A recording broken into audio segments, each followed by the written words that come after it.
What's going on, my fellow rock and rollers? Now, I have a question for you guys. Would you rent your place to a celebrity? Well, for the last 6 months, I've had to experience something I've never previously dealt with in my life. We moved last year and I ended up renting out my place, not wanting to take a loss on our property. I went through the process of interviewing potential applicants, and I feel like I came in contact with a part of society I didn't know existed. You do meet the strangest people trying to rent a place, and this takes me to the unbelievable story about the musician Prince. So back in 2005, there was a young NBA All-Star named Carlos Boozer. Now Boozer was 23 at the time, and he'd only been playing in the NBA for about 2 seasons. He had just signed a contract with the Utah Jazz, and Boozer grew up in a cold climate, spending time in both Alaska and Ohio, and frankly, like myself, he was tired of it. He ended up buying a modest 18,000 square foot mansion in Bel Air in LA. Now, before Boozer could even move into the house, he was busy with training camp for the Utah Jazz. It was during the time that he was inundated with calls asking about renting his home, even though he never put his home on the market. It turned out the home's previous owner wasn't in the entertainment business and threw lots of parties, so of course there were a lot of people who knew about the house and had been there previously. Now, Boozer had no interest in leasing his house since he hadn't even moved in, and over time the inquiries into the availability of his house eventually died down. Well, except for one person who was so insistent that they just kept calling again and again and wouldn't take no for an answer. And that mysterious person even offered to pay Boozer a whopping $95,000 a month in rent, which amounts to over $1 million a year. It was too good for the basketball player to pass up since this person would effectively be paying his mortgage. Now, Boozer agreed to meet this mysterious person and flew back from Utah to LA. As Boozer waited for the man or woman to show up, the gates to the home opened and a limo came in. Out of the limo stepped a man 5 feet 2 inches tall, and he was dressed in a layered top, had really nice jeans and boots with perfectly sculpted hair and sunglasses. Now, the minute the man stepped out, Boozer knew exactly who it was. It was none other than legendary musician Prince. Boozer would remember, as soon as he stepped out of the limo, I was like, wow, because I didn't know who I'd be renting to. Roxanne, my real estate agent, didn't even know who it was because it was always the assistant calling on his behalf. So when he pulled up to sign the paperwork at the house, I was like, Roxanne, is that Prince? It was a moment for me because there's not many times I've been starstruck. But that was one of those times. I was starstruck because it was Prince. I listened to his albums because my parents were huge fans growing up, and I watched his movies. Purple Rain is still one of the best movies ever made. It was incredible just to be able to rent my house to him. Now, as Prince walked over to Boozer to introduce himself, the two formed a quick bond over basketball. Turned out Boozer had a rooftop basketball court at his new house where Prince and the NBA star would go up to shoot some hoops. Boozer would remember he was very cool, obviously, very short, but he was huge into basketball, loved basketball. We had a great conversation. He said he followed me a bit in my career. He told me that I was a beast of a young player because I was young. I was a baby in the NBA at the time, and Prince is from Minnesota. He was a huge Kevin Garnett fan at the time. Now, honestly, he had a good jump shot. I was like, wow, he could actually play ball, very impressive.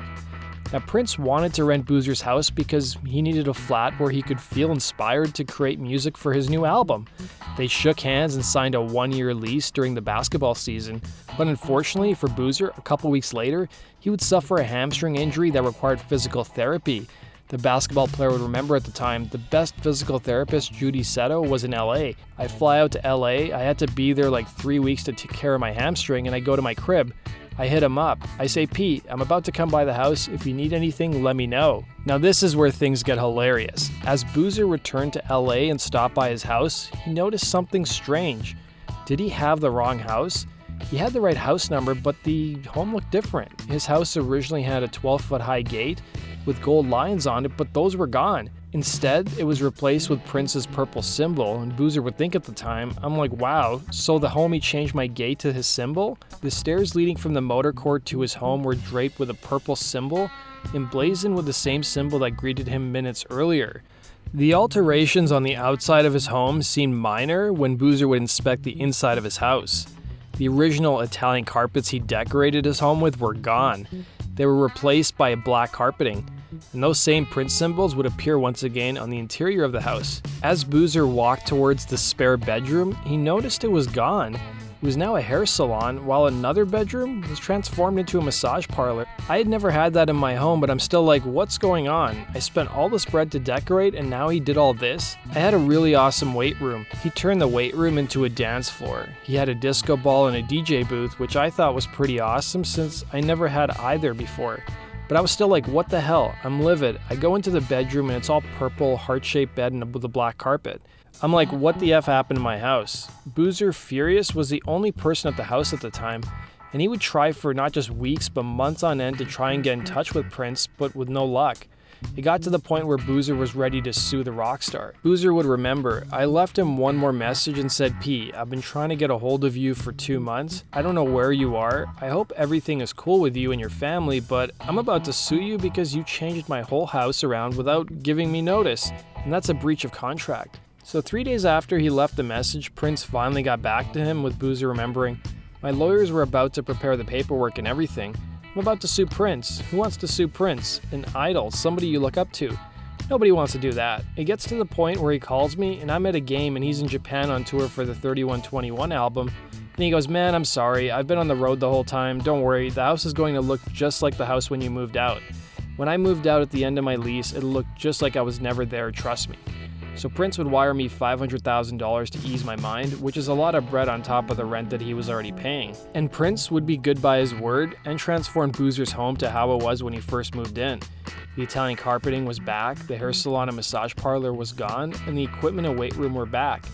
Boozer, happy with the changes, would wire the $500,000 back to the renter. So if you guys have seen Prince's album 3121, which came out in 2006, you can see Boozer's home in the artwork. Boozer would remember, if you look at the CD cover, it's my house, so he put the house all on the CD cover.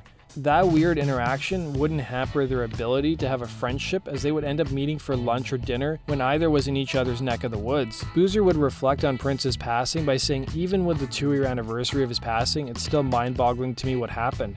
There's just so much mystery around his death, like Michael Jackson, Whitney Houston. I'd like to know what really happened, and if he were still alive, I'd tell him it's an honor to meet you.